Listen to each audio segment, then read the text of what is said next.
Atención porque se acaba de desclasificar un expediente y no es uno cualquiera, es uno que literalmente cambió el curso de la historia. Hoy vamos a abrir juntos el expediente Oppenheimer y a meternos de lleno en el proyecto Manhattan. Que quede claro desde el principio, la información que vamos a manejar aquí es del más alto nivel. Hablamos de una autorización de seguridad de nivel Q. Así que podemos considerar esto como una sesión informativa clasificada. El tema, la creación del arma más destructiva jamás imaginada. Y nuestro objetivo aquí es doble, ¿eh? Por un lado, sí, vamos a desgranar la parte técnica, la física que hay detrás de la bomba. Pero, y esto es igual de importante, nos vamos a meter de cabeza en el laberinto moral, en todas las preguntas éticas que este invento puso sobre la mesa. Vale, para entender la misión tenemos que retroceder en el tiempo. Vámonos a 1942. La cosa está que arde. El mundo está en plena guerra. Y sobre los aliados se cierne una amenaza existencial, que va a desatar una carrera a vida o muerte contra el reloj. La situación en ese momento era absolutamente crítica. Los servicios de inteligencia aliados lo confirman. La Alemania nazi está desarrollando un arma nuclear. Y ante eso se toma una decisión drástica, es poco decir. Se va a levantar una ciudad entera de la nada, en secreto, en Los Álamos, Nuevo México. ¿El objetivo? Uno solo, casi una obsesión: construir la bomba antes que los nazis. Y la misión que se les encarga a estos científicos es que es algo monumental. A ver, paso 1. Entender y dominar la física cuántica de una reacción en cadena. Casi nada. Paso 2. Apañárselas con los poquísimos recursos de uranio y plutonio que había. Y el tercer paso, el tercero es algo que ningún científico había tenido que afrontar nunca. Decidir literalmente el destino de la humanidad. La presión es que no nos la podemos ni imaginar. Claro, para una misión que roza lo imposible, necesitas a un líder que también lo parezca. Y aquí es donde entra en juego el protagonista absoluto de esta historia, J. Robert Oppenheimer. Si echamos un vistazo a su perfil, vemos que Oppenheimer era un cóctel de contradicciones. Por un lado, un físico teórico absolutamente brillante, un tipo carismático, pero por otro, los informes lo describen como inestable, incluso arrogante. Vamos, una combinación explosiva para poner al mando del proyecto más secreto y delicado del planeta. Y aquí es donde la cosa se pone interesante, porque la tensión se dispara. Oficialmente, la evaluación de seguridad de Oppenheimer era alto, o sea, un riesgo de seguridad de primer nivel. La pregunta es obvia, ¿verdad? ¿Por qué demonios se lo dieron a él? Pues mira, las vulnerabilidades de seguridad que tenía eran de libro. Pensemos que la paranoia del espionaje soviético estaba empezando a calar. Y sus conexiones eran un auténtico campo de minas. Había tenido vínculos con el Partido Comunista. Su amante, Jean Tatlock, era miembro del partido, y su propio hermano, Frank, también. O sea, desde un punto de vista de seguridad, el tipo era una bandera roja con luces de neón.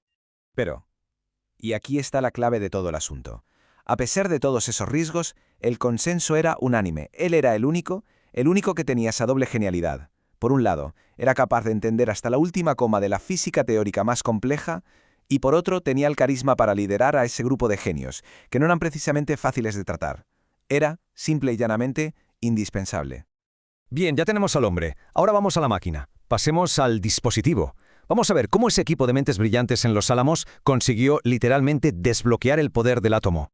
Y todo, absolutamente todo, empieza aquí, con la ecuación más famosa del mundo, E igual a mc². La idea revolucionaria de Einstein, que la materia, en el fondo, no es más que energía condensada, energía atrapada que está esperando a que alguien la libere. Esa fue la llave teórica que lo abrió todo.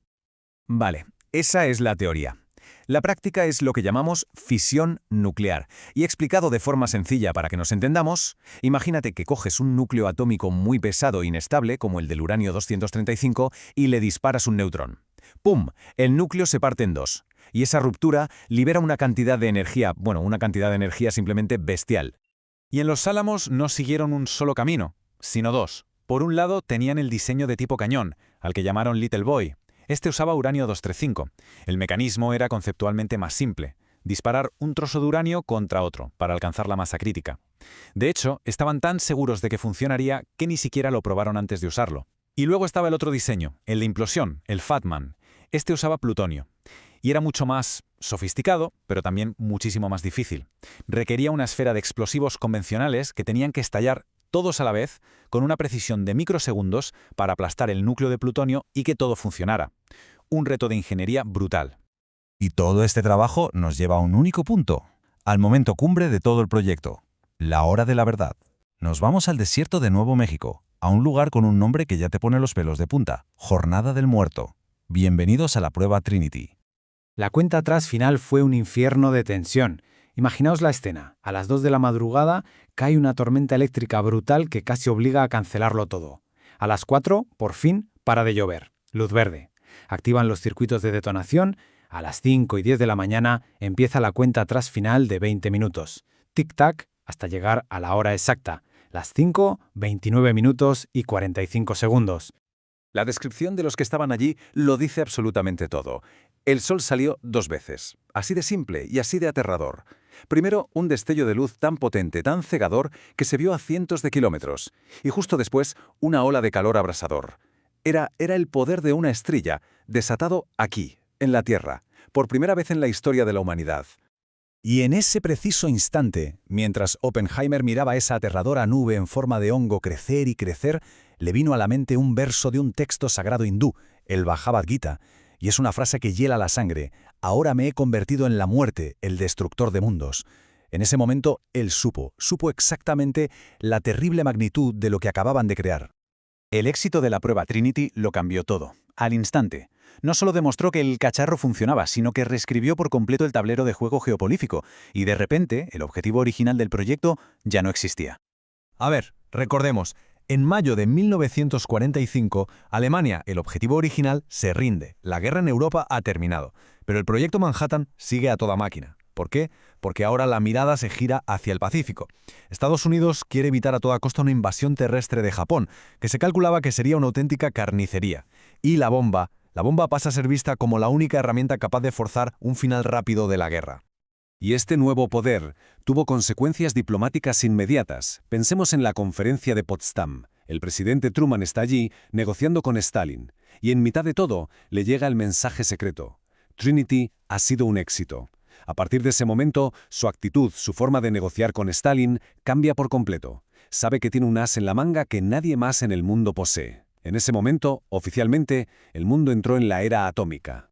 Y claro, después de la guerra llegaron las consecuencias, las repercusiones, para el mundo entero, desde luego, pero también, y de una forma muy trágica, para el propio Oppenheimer. Su historia, vista con perspectiva, parece sacada de un mito griego. Es que el paralelismo es brutal. Pensemos en el mito de Prometeo. Robó el fuego de los dioses para dárselo a la humanidad y fue castigado eternamente por ello.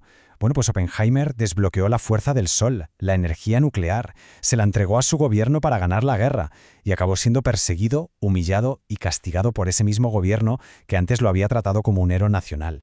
Y todo esto nos deja con una última pregunta, la gran pregunta que sigue resonando desde aquel desierto en Nuevo México, una duda que atormentó al propio Oppenheimer hasta el final de sus días. ¿Es la ciencia neutral? ¿O el simple hecho de descubrir algo ya te carga con la responsabilidad moral de cómo se va a usar? Ahí queda la reflexión. Expediente cerrado.